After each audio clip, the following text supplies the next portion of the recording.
They didn't respond, but they were under the misunderstanding that they didn't have to do it.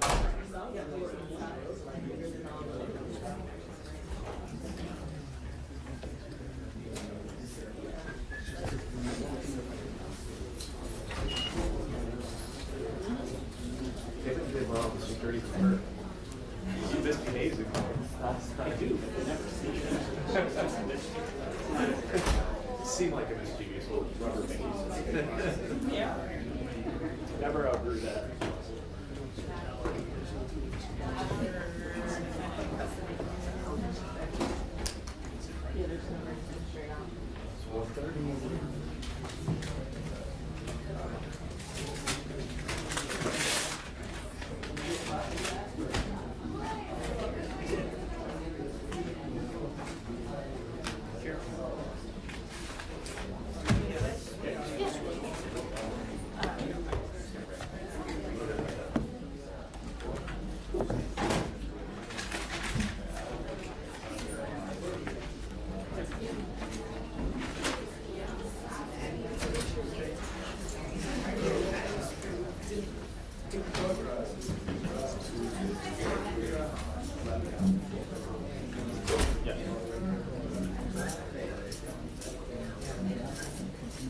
Just so it could be on the record. Okay.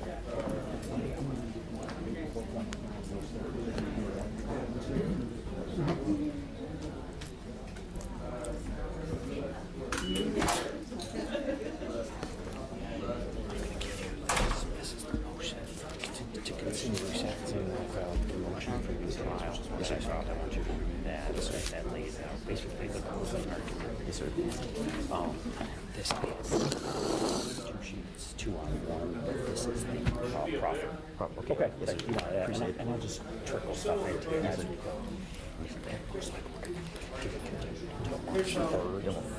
Already got that in? News travels fast. But the doctor's available that day. Is it, who's outside to talk to can be done right now. I have a call in, or I should say I have a call to Pastor Coleman still. So, yeah, all those talk to he talked to Maria, my assistant did, and she's got records she's ready to send us. She just needs that release form that you did. So all that stuff can easily be done in the next 10 days. I think March 3rd and 30th. Yeah, that's good.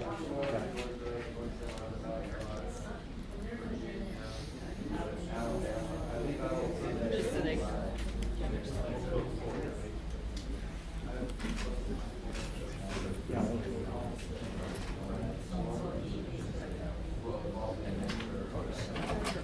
All right, court is now in session. The Honorable Howard McGill presiding. Good afternoon. Please be seated.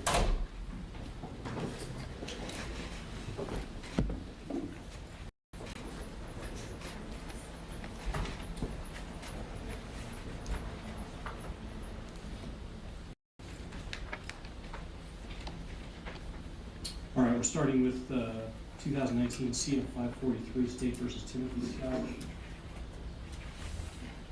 Understand we need a continuance in that particular sentencing? Yes, that's correct, Judge. I did list the reasons why I'm asking for a continuance of the sentencing, and I think we've identified a date already. Okay. Yeah, I was just checking again with my judicial assistant. I think March 3rd is what we identified. Correct. Okay. yes, Judge, at 1:30, I believe. 1:30, so we'll do that. With regard to the predisposition report, I understand they're getting some pushback from Department of Juvenile Justice on that. Yes, Judge. Officer Guzman is on Zoom right now. I can see him on there. I did send him so the response I got was that because Mr. Scott is now over 19, that's the issue. I did send him the section from 985.565.3A that at least says that the PSI must contain a comment section as prepared by the Department of Juvenile Justice with its recommendations as to disposition. I know Mr. Tyke has not waived this. It may be done pursuant to that, but he has not waived it. So I sent that to Officer Guzman, and I'm not sure if either an addendum can be done to the PSI or if they'll need to do a separate report. Officer Guzman, are you able to hear us? Yes, sir. Will you be able to get that addendum done as part of the PSI? Like I told the state attorney assistant, once he turned 19, and we close the case because we don't have any jurisdiction. And so he turned 19 on September. I believe it's September 3rd. My computer is a little crazy over here. But yeah, we, as soon as possible that turn 19, and the disposition order that you request, or the court request, was before, after that he turned 19. So that's the reason that we closed the case. Otherwise, I would have completed the disposition, the predisposition report for you guys. Mr. Stephanie? I don't read that escape valve anywhere in the statute, Judge. I mean, there's juvenile dispositions that can last up until 21, so I don't think there's a loss of jurisdiction, and I think it's very clear by the language of the statute that it just needs to be included. I agree. I don't see anything in the statute that suggests that there's, just because the department's no longer tracking him, doesn't mean they can't do a recommendation. So Right. I am going to order the Department of Juvenile Justice to complete, at least provide the input to the Department of Corrections for inclusion within the PSI, because if you read the statute, plain text clearly indicates it should be part of that. Great. Part of that report. So, Officer Guzman, I'll do it in writing if I need to. In fact, Ms. Devlin, if you could prepare an order for me, we'll do that. Ordering the department to provide input with regard to juvenile disposition alternatives that may be available, because that's what the PDR is all about with regard to Mr. Scott. So. We'll get that order out and we'll reset this sentencing for the 3rd of March at 1:30. Yes, Judge. Anything else on Mr. Scott's mind? That's all, Your Honor. All right, thank you. Thank you. Give me 1 second. I want to give you your paper. Yes, sir.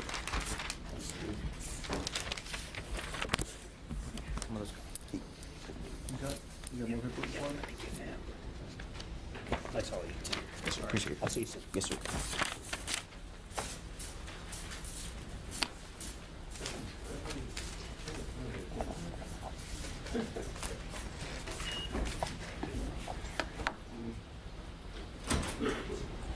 All right, we'll reset and next case will be State versus Mark Wilson, case 2020 CF 1029. We'll bring in the defendant out now.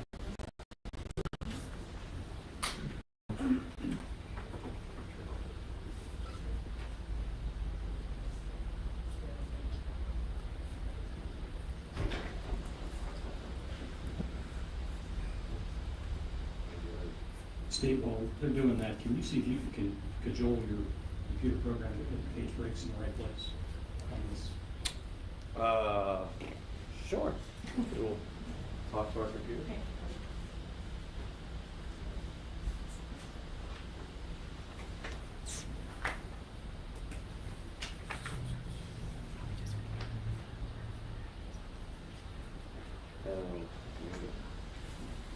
If it's in Excel. It's in Excel. I'll play with it. Yeah, just force it to show you where the page breaks are.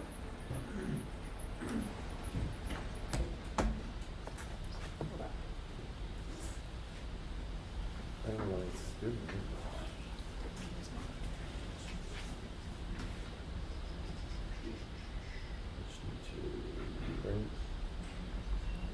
No, I just need to see what those.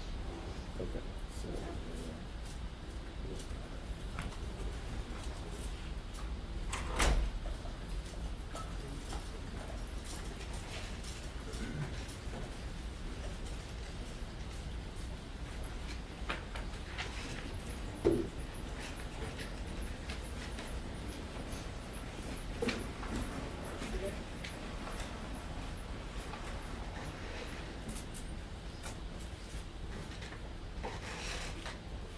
All right, this is case 2020 CF 1021, State versus Mark Howard Wilson Jr. Defendant is present, his counsel are all present. Lead defense counsel is Ms. Peoples, and Ms. Dunton and Mr. Lewis are here for the state. We're here for sentencing. There's a number of technical issues I need to go over first. With regard to cost of investigation and cost of prosecution, is the state asking for anything more than the standard $100? No, Your Honor. Ms. Peoples, have you had a conversation with your client about the court costs and the discretionary costs? Yes, Your Honor. All right, any objection to me entering the $100 cost for the two of those? No, Your Honor. All right. Counts 3 and 4 are separate charges. We'll discuss those in a minute, but they are both punishable by life. Any argument with regard to sentencing on those two, State? Your Honor, he can't be sentenced as to both burglaries, so at the point you sentence him, we'll ask you sentence him on the burglary while armed, and we will null cross the other burglary. Burglary while armed is A first count degree. 4. Yes.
I have reviewed all the circumstances here.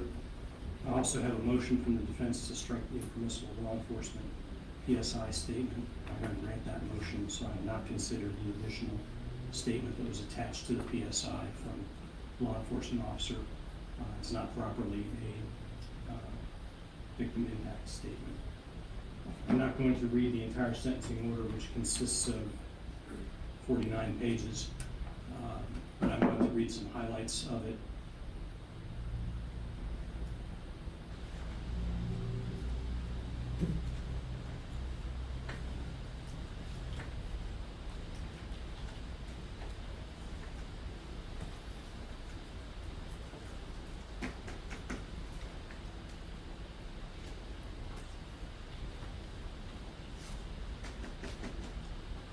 State filed its notice of intent to seek death in this case in a list of aggravating factors on October 9th, 2020. It filed an amended notice November 6th, 2020, and a second amended notice on November 12th, 2020. The case was tried on the second amended notice. The court will address each of the aggravating factors separately below. With regard to the homicide of Robert Baker, count 1, the state alleged 3 different factors. Number 1, the defendant was previously or contemporaneously convicted of another capital felony. The jury found this aggravating factor proven beyond a reasonable doubt. The court sees no reason to dispute that finding. The sole issue for this court to determine independently is the weight to attach to this factor, and in the present case, the court finds it should afford it great weight. These homicides were committed within feet of each other and likely within moments of each other. The aggravating factor, which has been found constitutional, only requires another capital felony or felony involving the use or threat of force. Contrary to the defendant's assertion, the facts of this case demonstrate both the validity of this factor from a legal standpoint and its significance. The jury could find, and the court does find, that there is an extraordinary quantum of proof showing this defendant intended to commit these dual murders at or near the same time and place. To the extent the defendant argues this factor cannot separate out, quotes, the worst of the worst, the court disagrees. A single homicide is a tragedy beyond comparison. A pair of homicides at or near the same time is beyond the pale. Particularly in light of the facts of this case, the court feels compelled to assign this great weight. The second aggravating factor is that the first-degree murder was committed while the defendant was engaged in the commission of a burglary. The state relies on the holding in Spar versus State to prove this factor. In that case, holds that a prior permission to enter a property is deemed removed when the perpetrator comes into the property to commit a crime. The jury accepted the state's argument. The court sees no reason to question that verdict. In this factor, the legislature identified certain felonies, generally among the most egregious in nature, as making a homicide defendant eligible for consideration of the death penalty. Burglary is among those enumerated. The crime of burglary in Florida, as defined in the statutes, has an expansive scope. It's no longer limited, like common law burglary, to simply the breaking and entering of a dwelling at night with the intent to commit another specified felony. What made that common law crime egregious was the breaking into a dwelling in the hours of darkness. Florida has long since abandoned that paradigm. Instead, burglary includes any entry into a dwelling with an intent to commit a crime. The clear legislative intent is to preserve the sanctity of the dwelling or a business premise as a place demanding special government protection. The defendant's argument suggests the court should afford less weight to this factor, among other reasons, because it fails to reserve itself for, quotes, the most aggravated and unmitigated of crimes. Part of this court's discourse in the preceding sentence could be seen as support for that argument. But the defendant's argument fails to recognize, however, that the central concern expressed in the legislation is the invasion of a specially protected place. While we no longer live in castles, the home is the present-day castle. It's the place which the individual has the most rights and the government the least. The inclusion of burglary in the statute does truly identify a special, egregious category of criminal behavior. It's the very intrusion into the home in this case which makes these murders more egregious. The facts of this case demonstrate the significance of that legal finding. The Bakers had opened their home to Cindy, Caitlin, and the defendant for the purpose of safety and security for that young family. They permitted them to eat with them, use the restroom, do laundry, share the fruits of that specially protected place. The defendant shattered the security of that special relationship and special place when he entered to commit these brutal crimes. Assume for analysis that this crime had occurred out in the woods or in a public place. The crime would be every bit as brutal, but it would lack the significance of shattering the protection afforded by the personal castle, the home. Here, in the days and weeks following the crime, the family was unable to bring themselves to even stay in the home and felt forced to sell it. Burglary is most certainly an aggravating factor in certain homicides. Here, the jury found it beyond a reasonable doubt. The court agrees and affords the factor great weight. The third factor the state presented was that the first-degree murder was committed in a cold, calculated, and premeditated manner without any pretense of moral and legal justification. The defendant's argument on this factor centers on a question from the jury at the close of the case on the merits. Specifically, the defendant attacks the heightened premeditation necessary to find this factor and cites to the jury's question.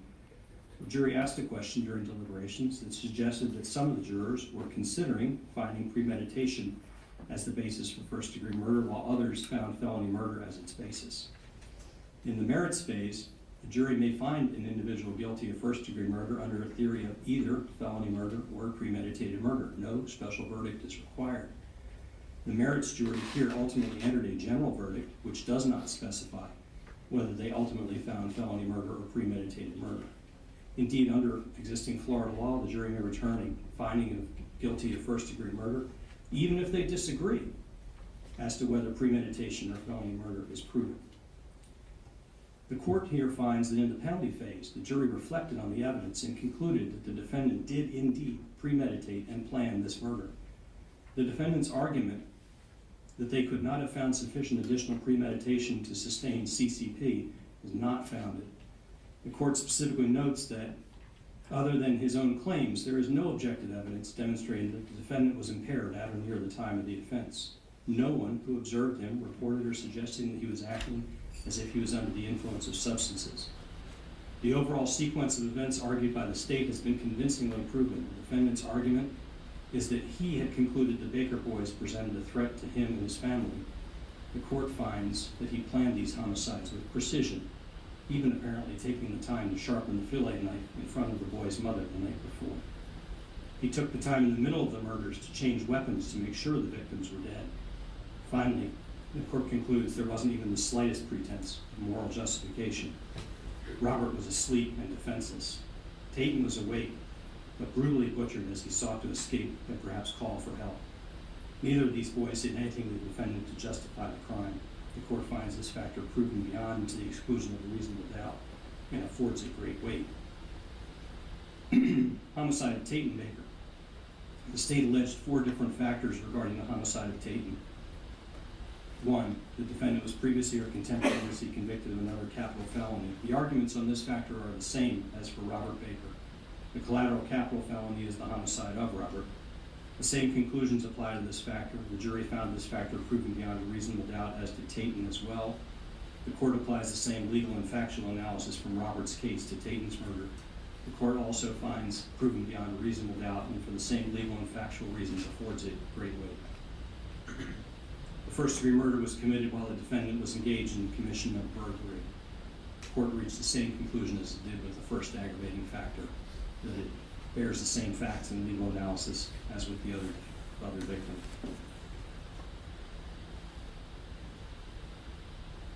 The first-degree murder was committed in a cold, calculated, and premeditated manner without any pretense of moral or legal justification. These arguments are the same as for Robert Baker, with one exception.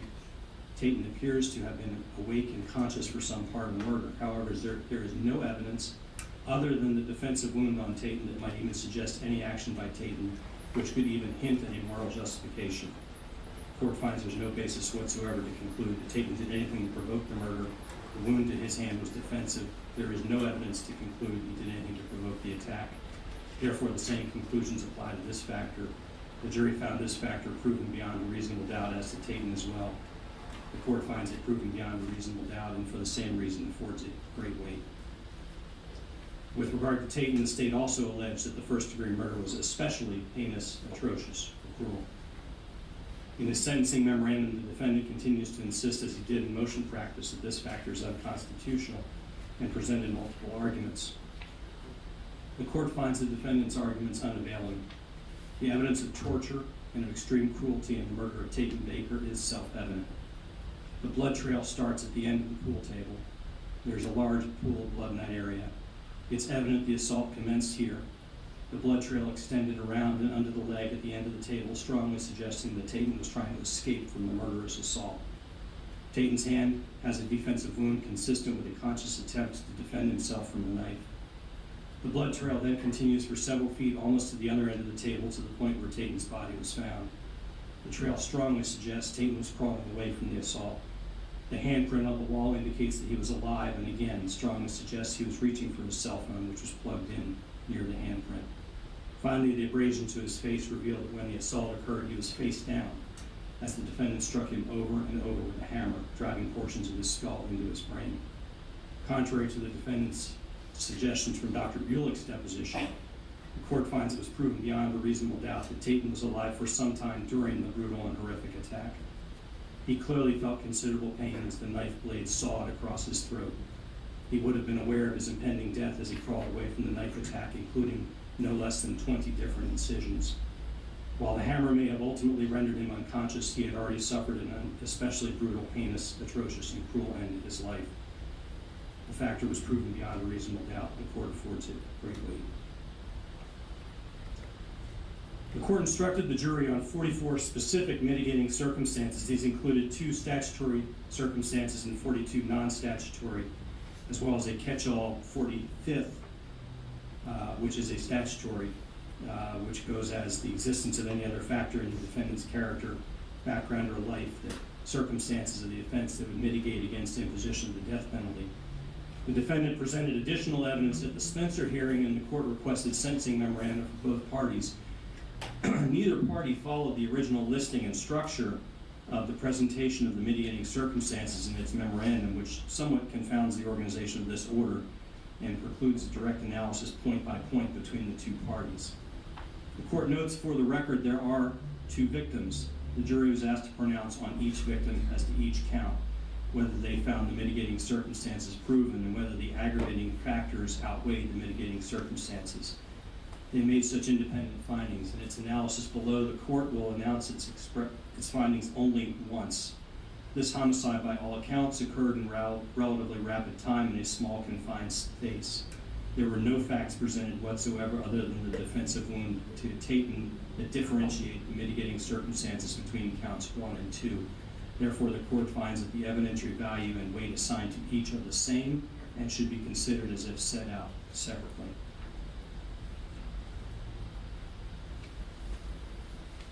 Statutory mitigating circumstance. The capital felony was committed while Mark Howard Wilson Jr. was under the influence of an extreme mental or emotional disturbance. The court finds that the mental health and childhood conditions in the abstract were all proven, but there is insufficient proof to conclude that at the time of the attack, the defendant was under the influence of an extreme mental or emotional disturbance. The court finds this not proven and affords it no weight. The capacity of Mark Howard Wilson Jr. to appreciate the criminality of his conduct or conform his conduct to the requirements of law was substantially impaired.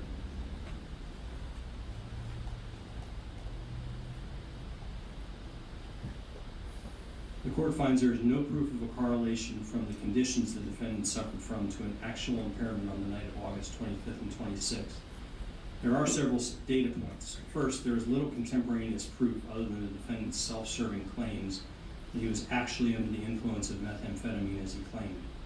In the defendant's Spencer hearing materials, there is evidence that Cindy Guinan tested positive for amphetamines approximately 48 hours after the murder. This is consistent with his claim that he and Cindy were using methamphetamine in contemporaneous time with the murder. However, there is no other corroboration. Indeed, the court finds the greater quantum of evidence suggests that even if he had used methamphetamine, it was not having any deleterious effect that his argument suggests. Nor is there evidence from any of the other psychiatric diagnoses coming to the fore. He claims memory deficit, yet is able to describe in what the court found to be exquisite detail everything around the murders. The court finds the state's experts convincing when they assert that there is no scientific evidence supporting the kind of selective amnesia the defendant claims. Therefore, the court concludes that this statutory mitigating factor was not proven by a preponderance of the evidence, and the court affords it no weight. The defendant also asserted a third sentence in his memorandum, a third statutory mitigating factor, that the defendant acted under extreme duress or under substantial domination of another person. This circumstance was presented somewhat obliquely at the Spencer hearing by testimony from the defendant's mother. The state did not respond directly in its memorandum, but the court finds here that neither side presented any direct evidence from Cindy Guinan. The assertion that Cindy Guinan somehow somewhat more demonstrably proven to have been under the influence of methamphetamine orchestrated the scheme to murder her own sister and 3 of her nephews. The proffered reason alternates between some form of revenge for her having had sex with the 2 older boys, for them having sexually assaulted their 1-year-old cousin at some unspecified time, or alternately to preclude the involvement of DCF in their lives. In his confession, the defendant admits that she never actually told him to do any of that. She didn't tell him, but it was a feeling from her that he was supposed to kill. The defendant further asserts that his actions since then have been focused on keeping Cindy out of present. He claims that she helped him clean up and then fabricated the story of the doctor's visit. The court finds there is proof of her DNA on one of the placemats that wrapped the murder knife in its hiding place. This might tend to support his theory. However, there is more than ample evidence that the trip to the doctor had been planned and was well known the day before the homicides. Finally, to accept the defendant's offer of this circumstance, the court would have to believe in some form of almost psychic mental transference from Cindy to the defendant. This circumstance is not proven by any quantum of the evidence, let alone a preponderance. Consequently, the court can afford it no weight. In addition to the factors presented originally to the jury, the defendant presented a number of other mitigating circumstances. I'll just read off the names of each of them. The analysis is in the order. First one is that the defendant endured challenges directly related to his geographical address. That really addresses education, but the court does discuss it. Through education and employment, the defendant overcame, at least in part, the negative aspects of his traumatic childhood. That the defendant was sexually assaulted as a child in elementary school. That the defendant has exemplary courtroom behavior. That the defendant has been a compliant and cooperative county jail inmate for years. That the defendant has a potential for rehabilitation. That a life sentence will provide the victim's family with closure. I'll address that one briefly. Neither party put on any evidence supporting the concept of closure. As the court understands it, the concept suggests that an act of closure allows the families to close out this episode in their life and seek some comfort in this closure. Testimony from the family members suggests that Tayton and Robert were deeply loved and valuable members of the Baker family. The court finds there's no evidence supporting this notion of closure. As such, the court affords no weight to this proposed circumstance. Defendant also suggested that I should compare other notable Seventh Circuit first-degree murder convictions. And then the defendant presented, and the state also argued, the remaining 42 non-statutory factors, which the court has evaluated in great detail. I do wish to address one of them in particular, because I think it goes to the core of what the defense's argument. The defense has two primary arguments. One is complex trauma in childhood and mental health issues in adulthood resulting from that. But with regard to suffering complex trauma during childhood, even the state does not dispute that the defendant suffered from adverse childhood experiences. These are known as ACEs and have been the subject of extensive research in the last decade. ACEs have also become a focal point of training for judges in the family law disciplines. The state's central argument is, however, that the defendant's expert failed to evaluate the defendant specifically in light of the ACEs and assess whether any were, quotes, were still causing him stress, anxiety, or any other psychological symptoms in his adult life. He remarkably did not even ask him about the crimes and how any mental health or past traumas may have played a role in his decision-making on August 26, 2020, close quote. The state argues the defendant was far removed from the events of his childhood when he murdered Tayton and Robert, and as such, the state argues the court should afford this little weight. The court finds that the state's argument misapprehends the thrust of research and learning on ACEs. One of the defendant's experts explained that a high ACE score correlates to several significant negative physiological conditions much later in adulthood. Another of the experts explained that the ACEs cause a frequent release of the hormone cortisol, which is demonstrated to have a long-term deleterious effect on brain development. One testified that an effect would be the potential for the limbic systems, the primitive fight or flight part of the brain, to prevail more frequently over the cerebral cortex, the executive decision-making or higher brain. And as such, a child with a high ACE score may have a diminished capacity to act rationally as opposed to emotionally. However, the state's position is well taken in one important regard. This court accepts the defendant has an incredibly high ACE score, 8 out of 10. There's a great likelihood that he suffered cognitive defects. However, there is no proof those were controlled at the time of the murder. To the contrary, the evidence is that the defendant formed a detailed plan, took steps to prepare for the homicide, took steps to cover it up when completed. And as such, while this circumstance is proven and significant, the court can only afford it little weight. I reviewed each of the additional circumstances in detail in the 49 pages of this order. Defendant raised one additional, particularly at the Spencer hearing, that I wish to address, and that was that a 12-0 death overrides in life sentences. The court accepts the proposition that it has the authority to find for life in the appropriate circumstance. Case law has never articulated the precise parameters of this power. In an ordinary criminal and civil case, a trial court may strike a jury's verdict when it's unsupported in the law. Traditionally, this has been exercised when a close case is sent to a jury, yet a jury finds guilt or liability, and the court then enters a judgment notwithstanding the verdict. It is a power rarely used, but available to control a jury's undue influence by emotion or other improper circumstance. Death penalty cases are different, of course, in many ways from ordinary cases. A jury ordinarily has no place in Florida sentencing. Only a few states and the U.S. military courts engage in jury sentencing in criminal matters, yet the jury is a fundamental part of our justice system. The jury's participation in death penalty litigation is, particularly in light of Hurst versus Florida, Ring versus Arizona, and Apprendi versus New Jersey, focused on the central constitutional role that a jury alone may undertake. Only a jury of our peers can find the circumstances that make any punishment more severe. The true, awesome power is reserved to the wisdom of 12 citizens.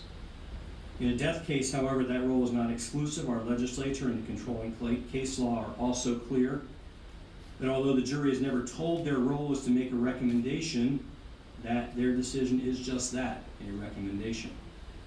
It remains solidly within the discretion of the court to make a final decision. The court is mindful that there is no ready remedy for the state if the court were to exercise its discretion.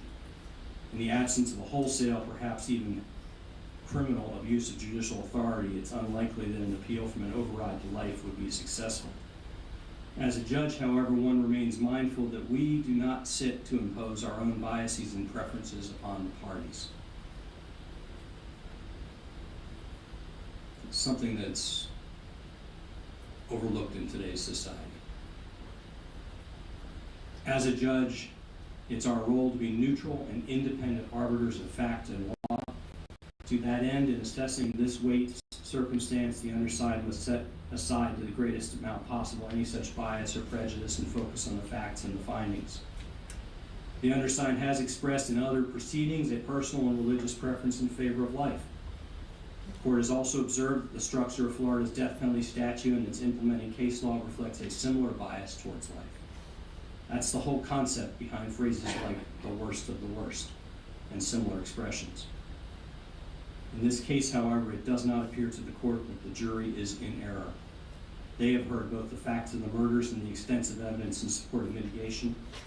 Through a lengthy jury selection process, several of the jurors expressed a position similar to that which I just expressed. That is, a hesitancy to impose death in all but the most extreme circumstances.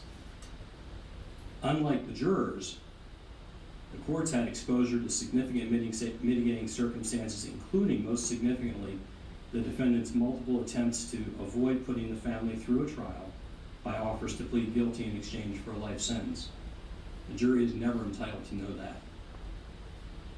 The court does know it and weighs it carefully in its analysis. The court has also heard the significant additional testimony at the Spencer hearing, including the truly moving plea from the defendant's mother.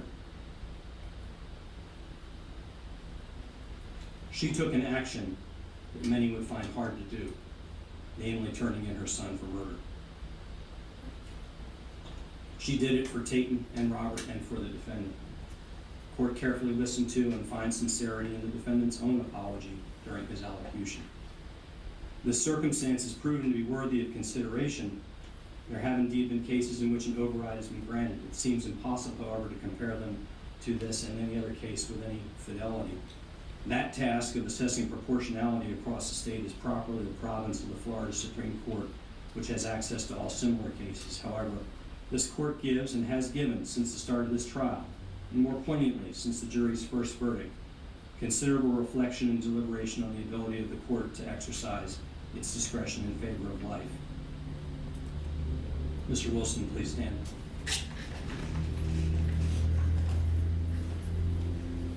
Conclusion and sentence.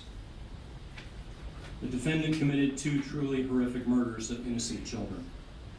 Tayton's death in particular was especially cruel and undoubtedly painful. On count one of the indictment regarding the death of Robert Baker, the court finds that all three aggravating factors proven beyond the exclusion of reasonable doubt. The court finds the factors are sufficient to impose a sentence of death. The court finds the defendant is eligible for the death sentence on this count. On count 2 of the indictment regarding the death of Tate Baker, the court finds all 4 aggravating factors proven beyond and to the exclusion of a reasonable doubt. The finding on heinous, atrocious, and cruel by itself is sufficient to find for death. The court finds that in the aggregate, the 4 factors are sufficient to impose a sentence of death, and that the defendant is eligible for a death sentence on this count. The court has independently analyzed each of the mitigating circumstances and found many to be proven. The court has above assigned a weight to each of those circumstances. While they are expressed together, each of the circumstances are proven as to each of the 2 counts as if analyzed independently regarding Robert Baker and Tate Baker's murders. There is no evidence suggesting any more or less weight should be applied on any of the circumstances with regard to either of the 2 victims. The court has deliberated carefully on each circumstance proven and given it appropriate weight as stated. Having made all these conclusions, the court is still permitted by the language of the statute to impose a sentence of either life in prison without the possibility of parole or the death penalty. The defendant asks this court to disregard the verdict and override it in favor of life. This is not the case for such action. The court finds that the jury's report of its weighing of the aggravating factors and mitigating circumstances substantiated by competent evidence. The court finds insufficient basis to override or disagree with the jury's recommendations, finding that the prerequisites of law have been met and that a jury of his peers has unanimously found death to be the appropriate sentence, and finding independently that such a sentence is warranted. The court hereby orders and the judges on count 1 of the indictment, the first-degree murder of Robert Baker. The defendant is remanded to the custody of the sheriff of Putnam County to be held and transmitted to the Department of Corrections, and to be held there in close custody pending imposition of a sentence of death in a manner prescribed by law. On such date as may be set by proper authority, the defendant shall be put to death for this offense. On count 2 of the indictment, the first-degree murder of Tate Baker, the defendant is remanded to the custody of the sheriff of Putnam County to be held and transmitted to the Department of Corrections, and to be held there in close custody pending the imposition of a sentence of death in a manner prescribed by law. On such date as may be set by proper authority, the defendant shall be put to death for this offense. Counts 1 and 2 are to run consecutive to the sentence on count 4. On count 4, the court enters a judgment of guilty on the verdict and sentences you to life in prison. All standard court costs and fees are imposed. The discretionary fees, as previously discussed, will be imposed. The clerk will prepare a final judgment and sentence. The defendant is advised he has an automatic right of appeal to the Supreme Court of the state. The defendant is entitled to representation in that appeal. If you cannot afford an attorney, one will be provided for you at no charge on application to this court. May God have mercy on your soul. We're adjourned. Do the PSI.